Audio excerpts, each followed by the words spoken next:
Hey, what's up, sports fans? Welcome back to the channel. Game Chase here. Today we're diving into one of the most exciting developments in the NBA, how the New York Knicks are transforming into a juggernaut in the league. If you love basketball and want to stay updated with all the latest, make sure to hit that like button, subscribe, and let's get right into it. Alright, so it's the off season and the Knicks have been making some serious moves lately, and I think it's time we take a closer look on how the Knicks are building a powerhouse team. One of the most notable changes is their recent acquisition of Miles Bridges. This guy's a game changer, no doubt about it. The Knicks acquired him with a trade with the Nets. The Knicks got Mikal Bridges and the Nets got Bojan Bogdanovic. 5 firsts, 2028 first swap, and a 2025 second. Damn! Now I know what you're thinking. That's an insane haul for Miles Bridges. But what were the Knicks actually thinking? Well, the Knicks are doing this because they're attempting to build a team with no weak links. They just re-signed OG Anunoby to a massive deal, and now their starting five looks almost as good as Boston's, who just won the NBA championship.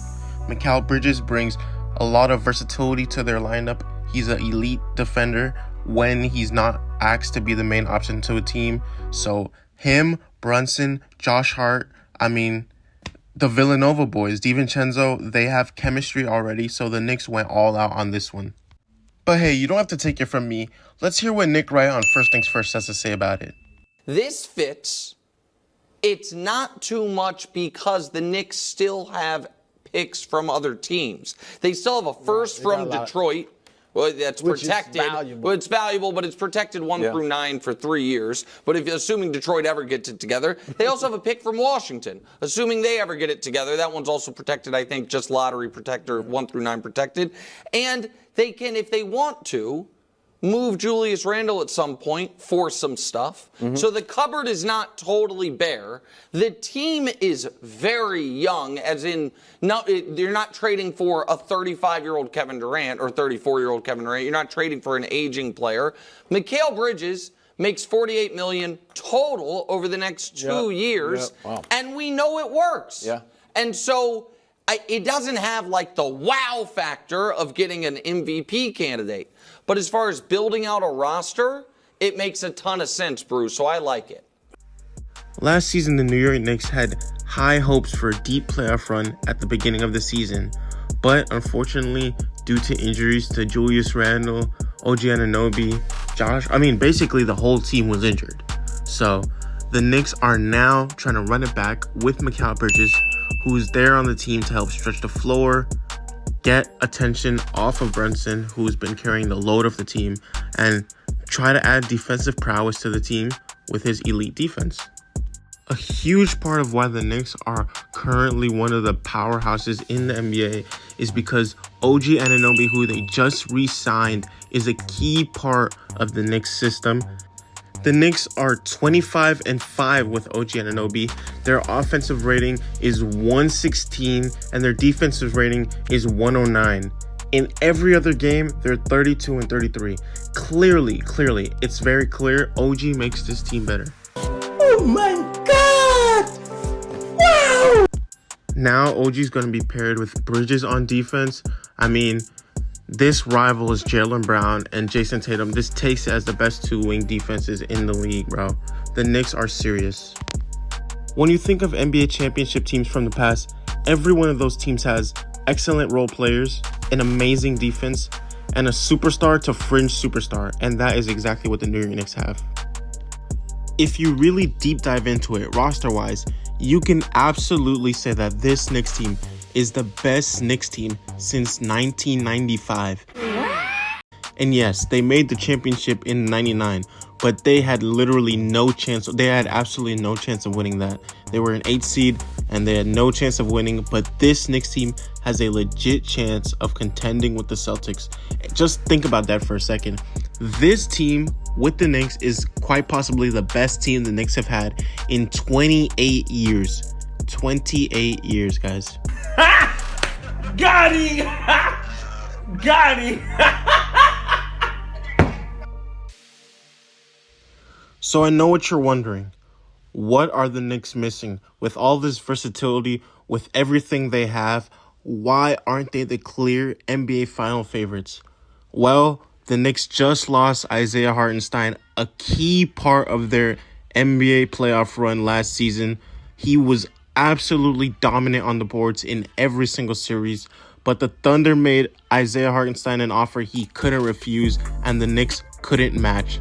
Hartenstein has agreed to a 3-year, $87 million contract with the #1 seed in the Western Conference, the Oklahoma City Thunder. Now the Knicks are looking to sign a backup center, and they're going fast. Nick Claxton and Jonas Valanciunas have already found new homes for the new season, and Andre Drummond is heading back to Philadelphia.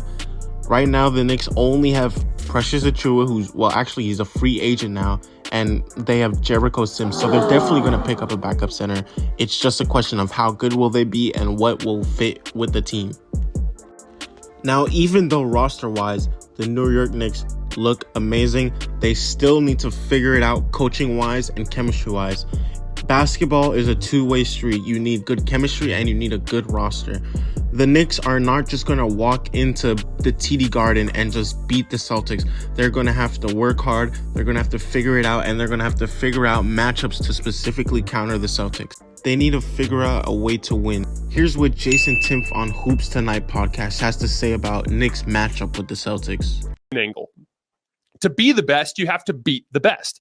Boston is going to have the same core as they just won the championship with. And as we know, Boston's a very different type of 5-out offense in the sense that they don't have a ton of interchanges. They will run screening actions, but they're more of a drive and kick. They're more like a space you out, beat you off the dribble, and then play drive and kick basketball, right?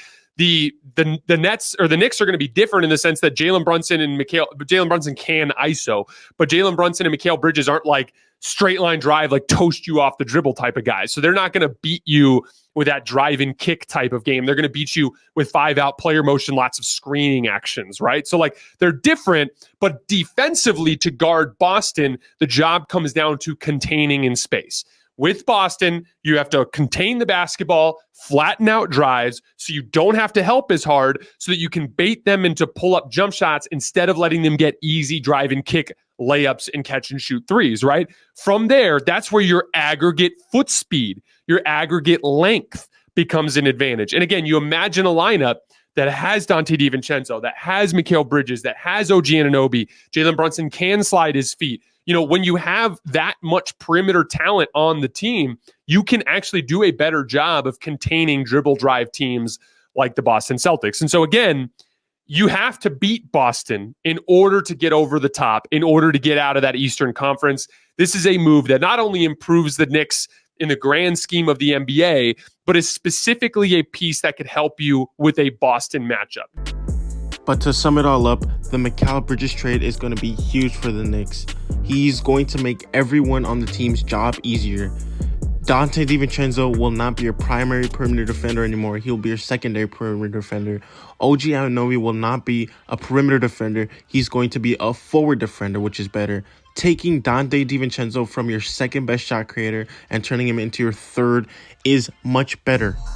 The offense will run much more smoothly, and the Knicks truly will be contenders.